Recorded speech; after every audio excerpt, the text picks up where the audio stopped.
Well, we've heard from Keir Starmer, and he is insistent that the country needs to get back on its proper foundations. He says that he believes that cutting winter fuel payments is the right thing to do. He also believes that there are many other things that the country is going to have to do, including reform the welfare situation. And I can understand.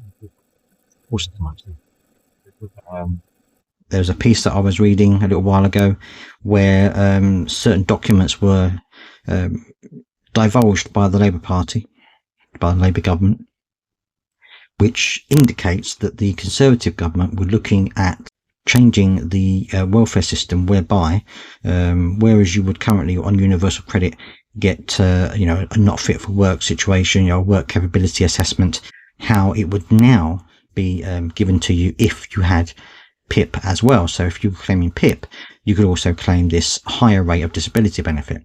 Now, of course, claiming PIP is not easy.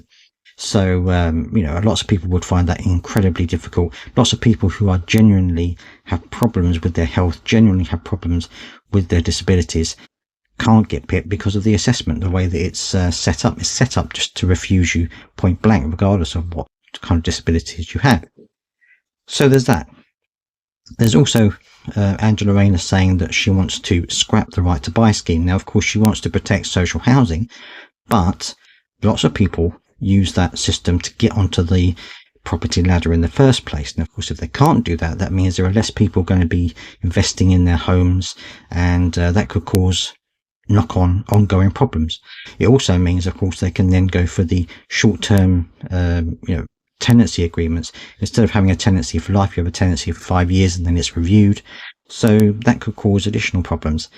And of course, we have this whole situation with Angela Rayner clubbing and dancing with the DJ and things like that. Of course, she has said in her defence that she is a working class and therefore she likes to go clubbing.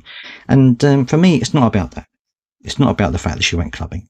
It's the fact that she did this in public in front of thousands of people. It was all over the internet. And people who can see that, knowing full well that they're going to have 5 years of really, really, really bad situations going on. There's going to be cuts everywhere. There's going to be rising taxes, rising inflation, rising energy prices. All of these things which the Labour government don't seem to be actively doing anything about. And this is the thing that gets to me, the fact that she's doing that, and she knows how difficult the winter's going to be for people. So, that was my issue.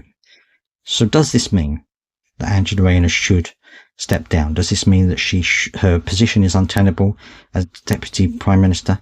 Do you think she should leave and, leave the government and let someone else take over? I mean, you could say the same about Keir Starmer. You could say that his job is also untenable. But then who would take over? My argument would probably be Angela Rayner. She would probably step into it. She would go for it and probably get voted in. So do we actually win? And I'm not a Conservative, as I said before in other videos, but would we win in that situation? I don't think we would. I'd love to hear your thoughts on this. Let me know down in the comment section what you think. I'd love to hear what you think about Angela Rayner's situation at the moment. Whether you believe that she's doing a good job and that she should stay as Deputy Prime Minister, or do you think that she's causing a bit of an issue? I mean, she's causing an issue within her own party. A lot of the new MPs are getting very worried about this winter fuel payment. Very worried indeed. And they're being told to get tough because, the Labour Party don't want a revolt on their hands. Not at this stage, and I'm not so early into their governance. I'd love to hear what you've got to say. And don't forget to subscribe for more.